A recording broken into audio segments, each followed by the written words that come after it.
We have people upstairs too. Welcome to this beautiful church. I'm Donna Seaman, editor-in-chief at Booklist and an author most recently of River of Books, A Life in Reading. I'm really honored to be here with two such amazing writers.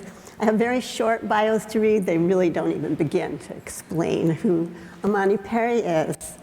Imani is the author of Back in Blues, How a Color Tells the Story of My People, her New York Times best-selling book, South to America, A Journey Below the Mason-Dixon Line to Understand the Soul of a Nation, received the 2022 National Book Award for Nonfiction. Imani is a professor at Howard University and a 2023 recipient of the MacArthur Genius Fellowship. She is the author of 9 books. Perry has written for numerous publications, including The Atlantic, The Paris Review, Oxford American, The New York Times, and Harper's Bazaar. Please welcome Imani Perry.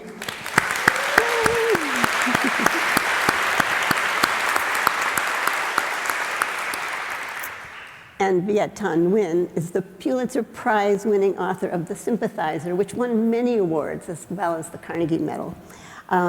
Nothing Ever Dies, and most recently, I have both books up here, To Save and to Destroy. Viet is a recipient of the MacArthur Foundation and Guggenheim Fellowships. He's a member of the American Academy of Arts and Sciences. Viet is Chair of English and Professor of American Studies and Ethnicity at the University of Southern California. Welcome, Viet.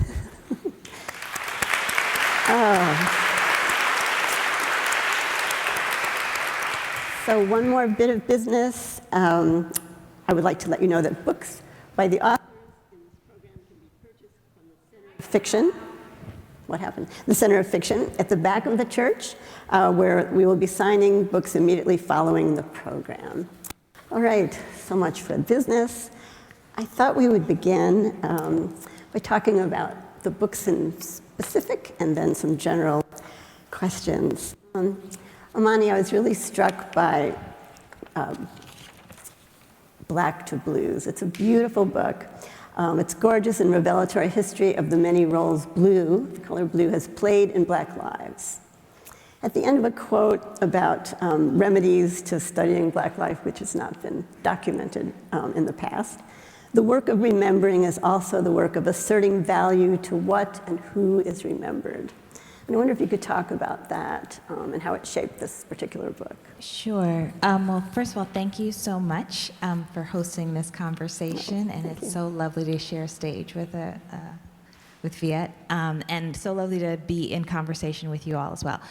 So for me, one of the things, it's interesting, like, as I have transitioned from writing more traditionally academic books to books for a wider market, I get these different titles that I didn't necessarily anticipate. So one of them now is historian. I've been called a sociologist, which is really kind of far from what I do. Historian is closer, but what you just said captures in some ways why that's an uneasy categorization for me, or title, because I think of what I do, I talk about it as haunting the past, which is, as opposed to the sort of traditional methodologies of history, I'm always trying to go into the past in order to sort of take a view of what might have been something closer to a right relation, and which means to try to tell stories from the past from the underside. From the position of those who are dispossessed and oppressed and marginalized. And to do that with a vision that if one can attend to the past in a more ethical fashion than people attended to folks back then, largely in written form, that might form something of an ethical imperative in the present moment. And so that's in some ways that's, much of the sort of recuperative work is both about wanting to tell stories that I think are important, but perhaps even more so wanting to write in a way that actually helps us think about how to be in the present. Yes, thank you. So Viet, this ties very closely to your work, and really all your work, and To Save and Destroy. You write that you were thinking through what it meant to write and read from the position of an other. And you also use the word ethical, which for you, this writing is the other, is a starting point for an ethical and political art. I wonder if you could define other for us and talk about that. Well, thanks for that question, Donna. It's great to be back in conversation with you, and such a Thank pleasure you. to be here with Imani. I think it's our first conversation together. I think it's our first time at the Brooklyn Book Festival as well. Mine too. Yes, I am an other. I've been an other since I was 4 years old and came into memory in an American refugee camp in a military base. And grew up as a refugee in the United States among a Vietnamese refugee community in the 1970s and 1980s at a time when the United States was still fighting the Vietnam War all over again in memory. And so I was reminded on an almost daily basis that I was not a part of this country, and I certainly wasn't a part of the national imagination of this country. And as Imani's work shows very vividly, this country has been dependent both upon a notion of the American self, but also of many, many others throughout its history. And so this book is an attempt for me to reflect on the political and the cultural dimensions of that, specifically through literature. But for me to become a writer and a critic and a scholar, it's always been a negotiation between the texts and the books and the stories with the real politics that are happening every day. So of course we're living in a time right now where we're reminded constantly, at least some of us are, that this nation needs its others, and it will demonize its others constantly. And if you're an immigrant or a refugee, you feel this, I think, viscerally every day, at least I do. And for me, one of the things I had to struggle with was to make a distinction, and I think it's a crucial distinction, between otherness as an identity and otherness as a principle. I think there's too many of us, obviously, who validate the experience of being an other. Many of us are others in one way or another, and we turn that into an identity. And that can be very comforting and very powerful. It can also be easily commodified. It can easily be sold.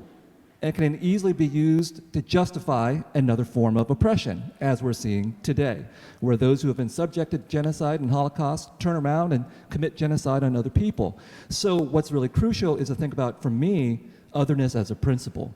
Who do you identify with? It shouldn't be first and foremost your own community. That's important. But who you should identify with is always who is marked as an other, who is the outsider, who is the marginalized. That's an ethical imperative, an ethical principle that steers my own politics and art. Thank you.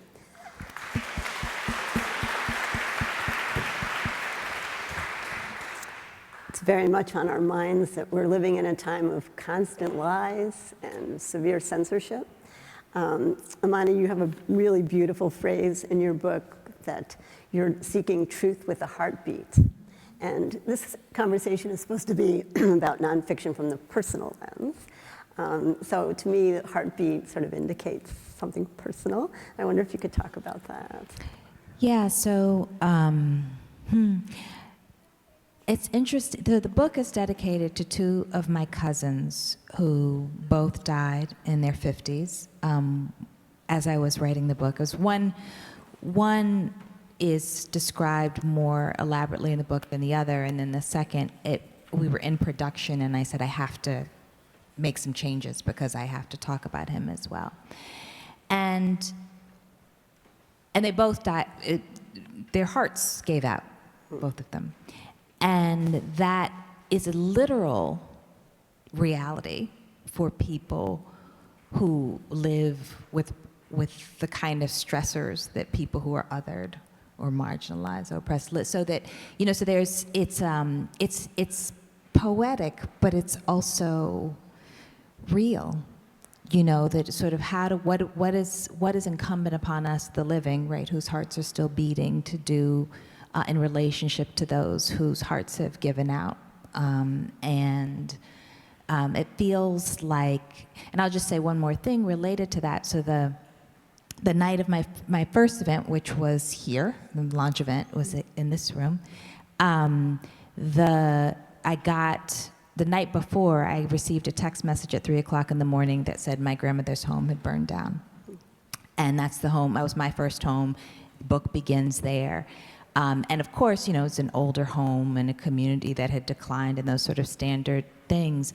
But I was pitched into a kind of grief about the loss of my home. And I was thinking, well, I'm not unhoused, but I feel homeless, right? And so there's all of these, and that was a very intimate reality, but and I was like, okay, well now I feel like in some ways the house lives in the text.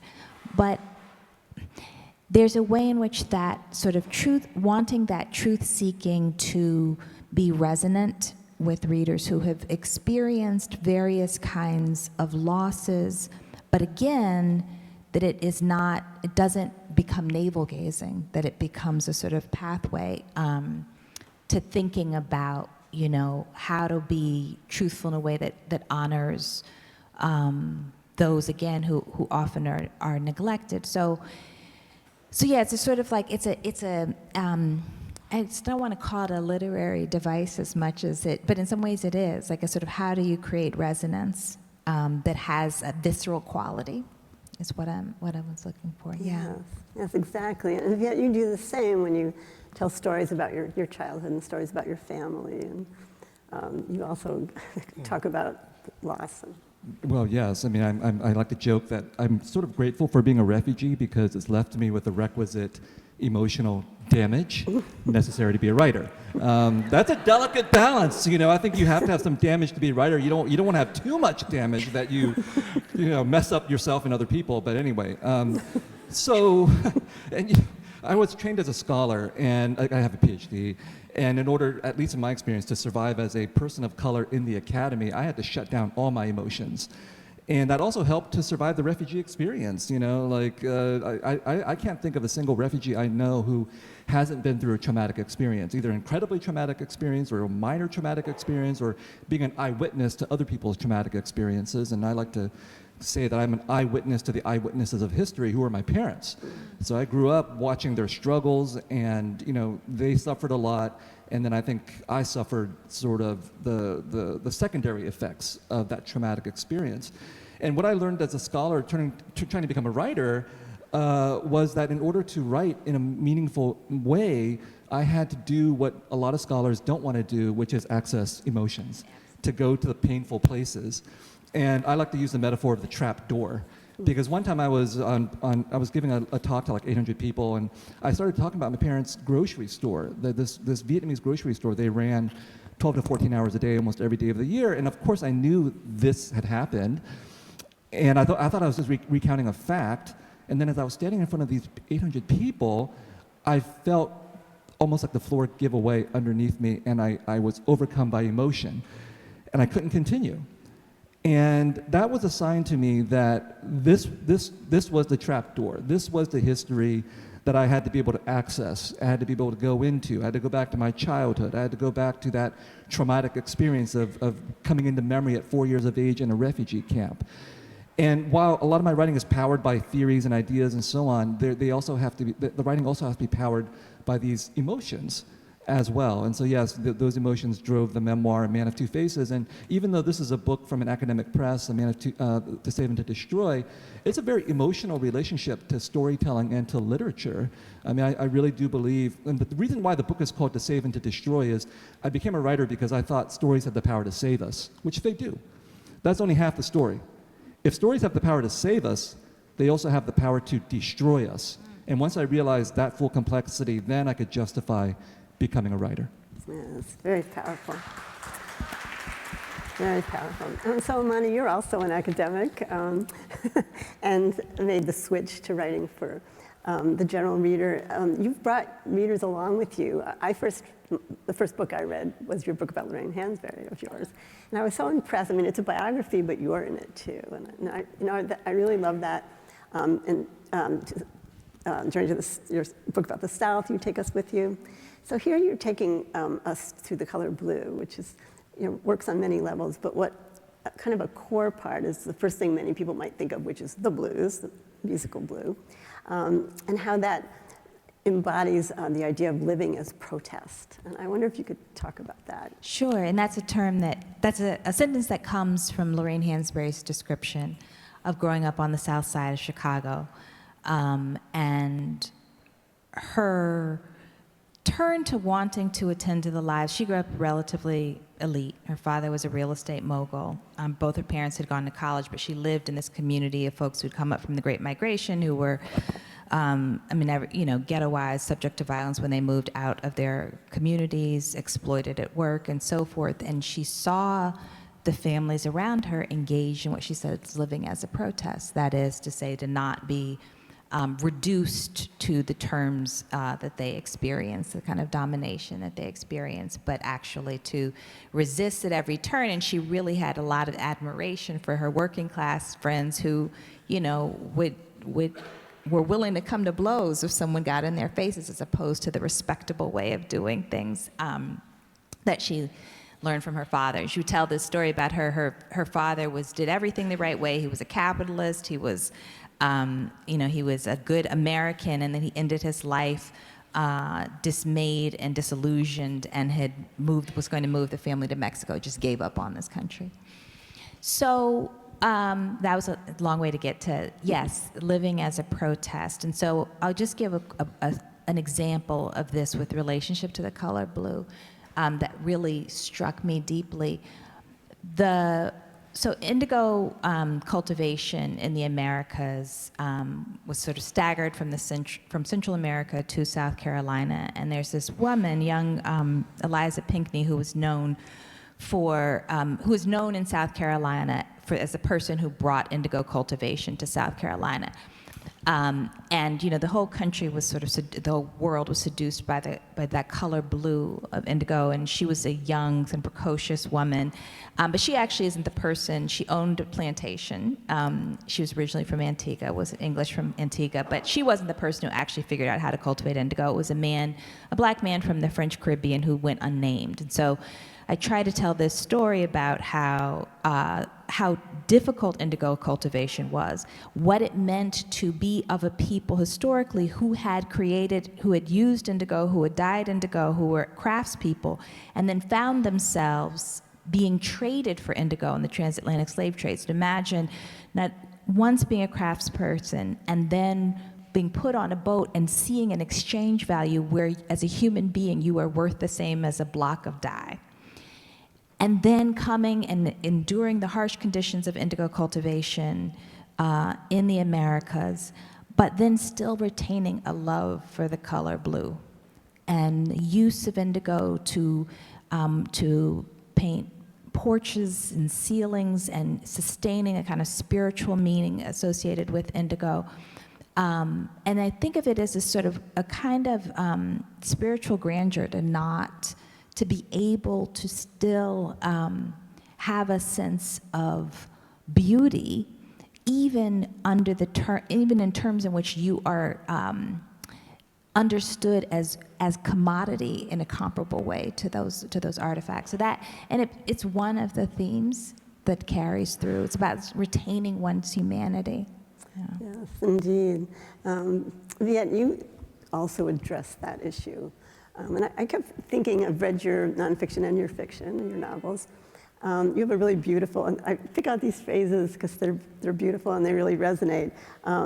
The gears of the world and the gears of the imagination interlock. And so I was thinking, for you, that happens in both your nonfiction and your fiction. And I wonder if you could talk about the interchange between those two for you.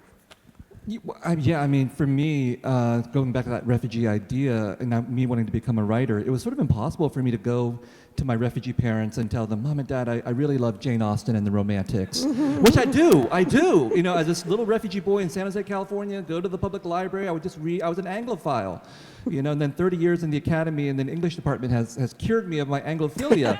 But I just could not imagine being a writer because I couldn't see the connection between this abstract love of literature about people who didn't look like me and this world of my parents and the Vietnamese refugee community. And so going to the University of California at Berkeley to do my education and reading Asian American literature and black literature and Chicano literature and decolonizing literature, I felt, this literature actually is, as you said in that quote, where the world and the imagination are geared together. Edward Said had the book, The World, the Text, and the Critic, which sort of summarized it all for me. This idea that we can love text, we can love literature, we can love storytelling, and then we can imagine how all of that fits into the world as well. And that's not just a matter of art, it's a matter of who I am as a writer too. Because when I started writing The Sympathizer, I knew that I wasn't alone. I mean, you are alone when you write. There's no way of getting around the fact that you have to spend 10,000 hours in a room by yourself to write a book, to become a writer. You can't get away with that. Can't get away not doing that. But I always felt that I was with others. all the others who had written before me, who had published stories before me, who had made my world possible through their texts. And so, if there hadn't been a century of Asian American literature preceding me, The Sympathizer would never have been published. And so I never thought of my works as somehow existing alone as texts, or that I was alone as a writer, but that I was always in solidarity and with the whole genealogy of all of those who had come before me. Because can you imagine how lonely it was to be an Asian American writer in the late 19th century?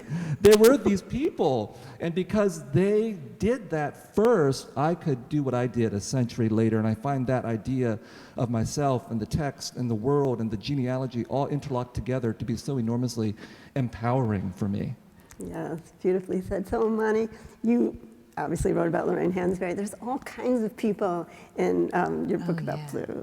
Yeah, no, there's the language that I tend to use is the tradition, and I'm not alone in that, but this sort of, it is directly connected to an African American literary tradition, intellectual tradition, and then also a musical tradition, that there's so, that being a source of meaning making as well. And so there is this, I am in conversation in this text with W.E.B. Du Bois, with Zora Neale Hurston, with Baldwin, with Morrison. They appear, and they appear repeatedly in my work. It is, it's tricky, that transition from being a scholar to being a writer, what I think of it is that where you're still applying the scholarly rigor, right? But you're writing in a different fashion. The big thing for me was like, how can I make sure that I don't give all my best sentences to other people, right? Like that, that in the text, it's sort of, you begin to try to be not just in a citational mode of these people, but in a conversation, and in a conversation that it's not just happening on an intellectual register, but that is also emotional, that is also spiritual. And so, so those relationships, and they feel like active relationships, much in the way I'm a reader before I am a writer. I am a voracious reader, always have been, and that knowing that intimacy from the side of the reader, that I feel an intimacy with the writer, and then trying to replicate that in the text itself. I have an intimate relationship with these people who came before me as readers. How do I put that on the page? It's a wonderful effort, but it's also a kind of homage, right, to what they gave me and give me. It's not a past tense. Right, and then you pass that along to us. I think it's really important to talk about why reading matters so much. I mean, here we are in a room full of readers and book lovers. It feels so good. When you're out in the larger world, I'm afraid that we're all others for our devotion to books. I feel it's really important to read widely and open-mindedly, adventurously. I wonder if you could talk a little bit about that, Viet, about reading, and if you're seeing, what's the state of reading, do you feel like? Well, apparently statistically, the state of reading is really bad. Yeah. I'm afraid so.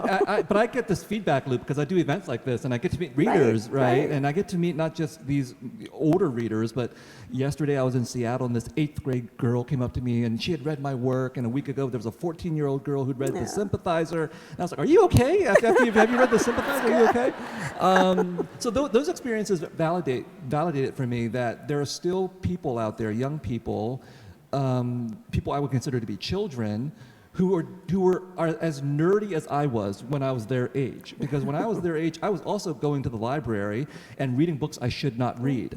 And that made me who I am. And so I find it validating that my own son, Ellison, who's named after Ralph Ellison, talk about gifts and the books that give. I mean, I was so influenced by Invisible Man, and I love that book so much. And Ellison is such a beautiful name, I gave it to my son. But Ellison, he's 12 now, but when he was 11, he said, "I want to read The Sympathizer." And I was like, really? I swear to God, I never put pressure on him to do that. But I just, he lives in a house full of books, and his parents are writers, and so he just gravitated to that. So I think, in some ways, growing readers is not that hard. You have to surround them with books. But then we live in a society in which that's hard for a lot of people to do. And going back to that idea of the library and the gift, I mean, all those books and stories that I read were gifts given to me for free. And that's the definition of a gift. A gift is not an exchange. A gift is not something like I give you a gift and you give me a gift. No, a gift is, the best kind of a gift is when you give without expecting reciprocity. And I think all of us who are readers have benefited from that. That someone out there has suffered and sacrificed and produced a work of art, and we get that as a gift. And the person who made that work, for the most part, will never meet most of the people that they have given that gift to. And so I think of our work as writers in something of that same vein. I hope that I hope people out there receive the books as gifts. If you pay for them, that's great. If you don't, that's fine too. That's what the library is for. And then finally, going back again to that idea of myself as that Vietnamese boy in the library and reading Dickens. Did Dickens think that one day a Vietnamese refugee boy in San Jose, California would read his work? Absolutely not, I'm sure. But he did, and I received those books. And so I hope that when my books go out in the world, that they are read by young Vietnamese kids, but that they're read by so many others as well, because I believe that gift relationship, I've benefited from it, and now I'm a part of that as well. Beautifully put. Imani? Yeah, I mean, one of the things that I think was the greatest benefit, one of the greatest benefits for me as a young reader, was that I came of age in the middle of the renaissance of Black women's writing. So as a child, it was, there was Morrison, there was Walker, there was June Jordan, there was Maya Angelou, there was J. California Cooper. I mean, there were this incredible blooming of writing. And in some ways, it also, so much of it softened my sort of a nonstop homesickness for the South. And so there were stories that were familiar to me and captured the world that I was taken from as a child and would go back to frequently, but also always had a heartache about not being there. And so I do think that I'm still sort of stunned when I experience people feeling, particularly young Black women who experience a kind of experience that I had. I mean, I remember sitting as a child and listening to Gwendolyn Brooks going to a reading that she offered, and she signed, I still have the book, she signed it, and that overwhelming joy that this person who had created such beauty had looked me in the eyes, right? And so, so I had that sort of very kind of familiar set of relationships, but also just the expansiveness. I fell in love with Latin American literature as an adolescent, and it expanded my imagination in such a way that I'm I don't know that I'm yet fully conscious of the prospect that my work could do that for someone else, but I'm very hopeful for it. Yeah. Yes, it's an ongoing conversation. It's wonderful. This makes me think about, anyone can read books by writers unlike themselves, others in different ways. And both of you write about, you write about your past, your heritage, you write about being Asian American and about being Black, and then you talk about how those terms are constructs, that they really encompass so many really different people and different lands and languages and cultures and traditions. I thought it'd be interesting if you would talk a little bit about using those terms and how you came to think about that. Viet, you want to start?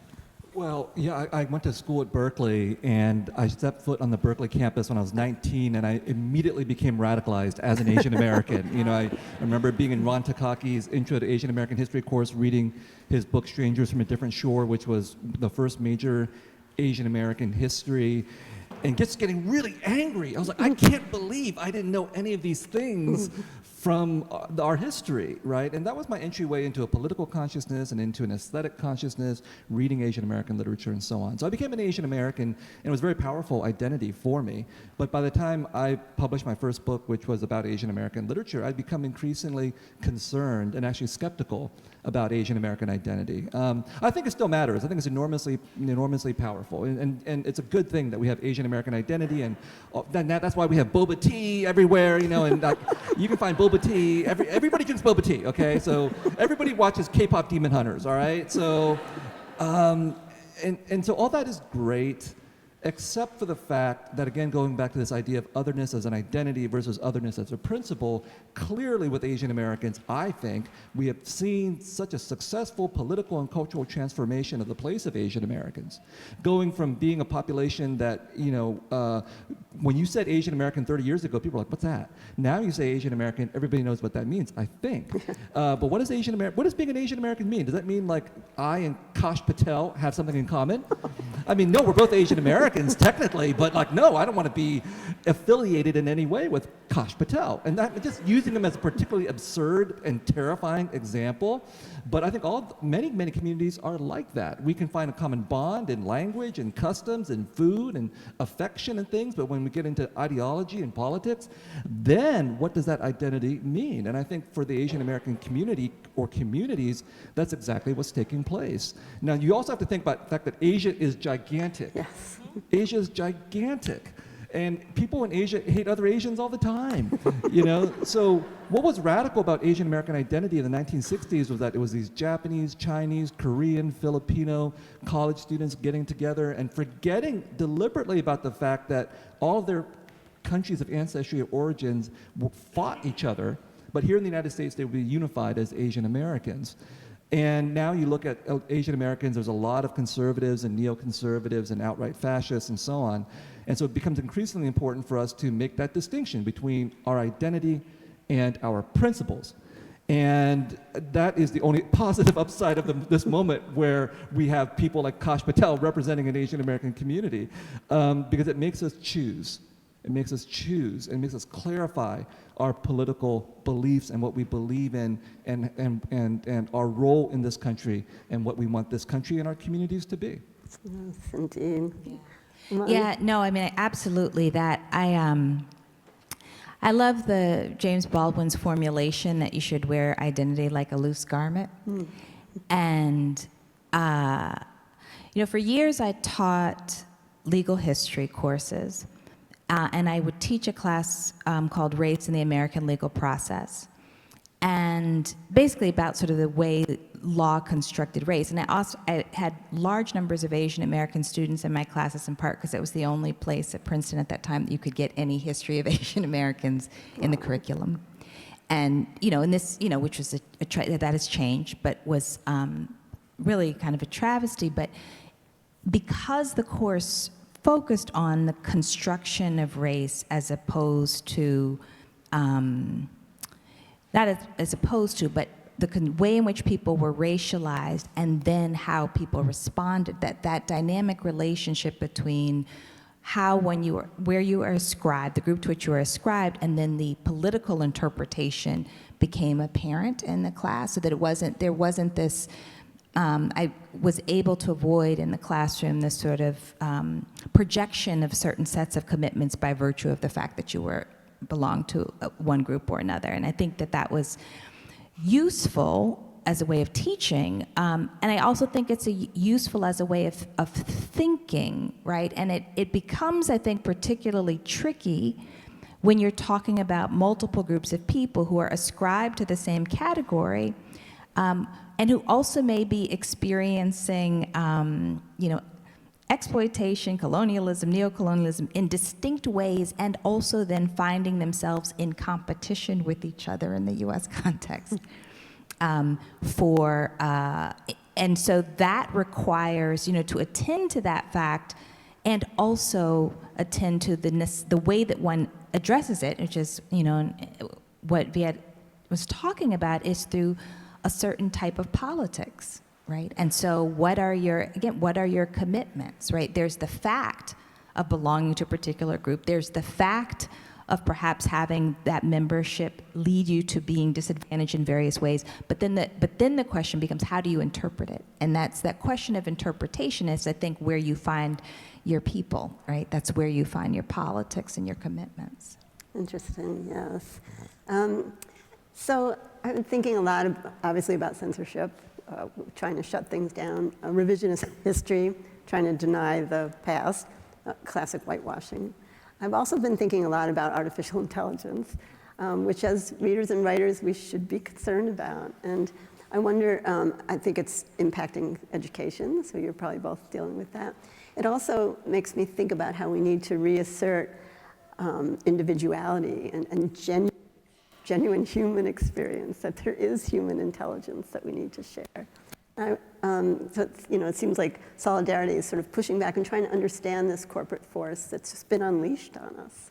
So I wonder if you talk a little bit about thoughts you have on that. I don't know. Big question, I know. Well, because I didn't want, I'm resigning from academia in the spring, so Congratulations. partly because I didn't want to deal with artificial intelligence and so on. But we were starting to see signs of that, and I have a large lecture course with 150 students, and the way that we were trying to get around that was through just not having them write papers anymore. Wow. They would do blue book exams and so on.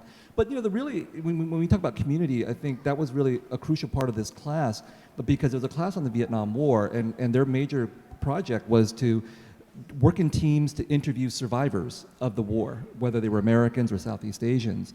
And I felt that was a way, hopefully, to make them, one, they can't do that with AI yet, I hope, but also to have them engage with actual people and with real stories and with lived experiences. And hopefully those types of face-to-face dialogues would bring the realities of war to the students in a way that not even a lecture or a powerful book could do. And I have a great faith in that as well, because that's true for me as a writer. I went to El Salvador in February. That was such a transformative trip for me, because I was there literally the same day that Marco Rubio was in town. He was there to sign the deportation agreement. I was there to look at American-sponsored massacres. And the reason I bring it up is because you can't do that with AI. You have to go to a place, talk to people, be in the environment, feel the climate. And I talked to survivors of the El Mozote massacre who were my age. When I was reading Dickens in a library, they were running from the battalion that the U.S. had trained to commit massacres in El Salvador. So I have hope. Obviously AI is going to be a huge challenge, but I have hope that those types of exercises, those types of human interactions can't be replaced. Absolutely. Imani? Yeah, I have a couple of different minds about AI. One is, for me, the question is always, and there's lots of reasons to be afraid of it and frustrated by it, but also it reveals so much that the investment in artificial intelligence has been put to certain kinds of uses as opposed to others, right? So that this tool could be used to actually reduce suffering all across the world, and instead has been used to make human beings obsolete in so many different areas and in multiple ways. It does have an impact on the classroom, but I also think, and I say this to my students, that once you're stepping into adulthood, one of the questions you have to ask is what kind of human being you want to be, and to decide that you want to be sort of highly sophisticated at gaming the system and highly credentialized. That's one kind of choice. Another kind of choice is to sort of develop what are your commitments, what are your values, what do you care about, and again, how one engages in the world. What is the thing that you're going to do in the world? And just related to what you just said, Viet, one of the things that in South America that was really important for me to get to in the Louisiana chapter was actually through that chapter to talk about how the United States had dominated Central America, right, through multiple generations, and that isn't sort of conventionally how people talk about the history of New Orleans, right? And so it's also the reason, so there's, I think, that point about human connection, but also to tell the past in a way that is different from how it has been told, such that we are led to think that human experiences are far more disparate than they are, and that there's not a connection between what happens here and what happens someplace else. So, it's frustrating. It's incredibly frustrating. It's a big challenge, Yeah. a really big challenge. Well, thank you both so much. I think we have some time for audience. We have 5 minutes for audience questions. There's a microphone. Yes. So good, short, crisp questions for our authors. And then we'll have book signings. So. Anyone have a question? If not, we'll keep talking. Excuse me. All right. Well, all right, I'll ask one more question. Viet, you talk about, jokingly, about how miserable writing is. I wasn't joking. It really is miserable. Is writing miserable for you, Imani? Oh no. Oh, no. I love. But okay, so I enjoy writing. My thing I don't really enjoy is teaching, but I love my students. I love my students, but I'm not into the performance of the classroom part. So Understood. But Okay, it is hard. fine. Come on. I'll say something positive. No, I mean, I learned how to write by writing this book called The Refugees. It's a short story collection. You can probably read it in a couple hours. It was 17 years Good of book. misery for me. But you know, I mean, it's the best sort of metaphors I've seen about running. I love Haruki Murakami's metaphors about writing, or his metaphors about it as running. You know, is this something you get up, you do? Hopefully it's every day, but it doesn't have to be every day. But it's just a repetition. It's a repetition. And there's actually, I think, nothing super mysterious about writing, the actual process of it. It's just the repetition. And if you repeat it long enough, Murakami says, you will access inspiration. But so that is mysterious. Like, where's the inspiration? Where does it come from? I have no idea. He doesn't have any idea. But the repetition is what gives us access to that. Just like there are probably many runners here. Running is actually a part of my creative process. I'll run and run, I'll run. It reminds me that if I can do this, I can get up the next day and write some pages. If I do this, I will get inspiration. And so that is the positive and powerful part of writing for me. So many people think it's the other way, that you wait for inspiration and then you write. So no. All right. Well, this has been so fantastic. Thank you both so Donna. much. Thank you so Imani. much. Thank you, everybody. Did you want to talk about your event? Did you want to comment? I'm sorry, can I Yes, we have One more. pitch. I One can more make thing. one pitch before I forget. Those of you who will not be here at 7:30 p.m., you might want to be at Town Hall in Manhattan. There's an event there called Voices for Gaza. I'll be appearing along with the Palestinian writers, Mosab Abu Toha, Hala Alian, Hannah Lilith Asadi. There'll be a conversation moderated by the editor John Freeman.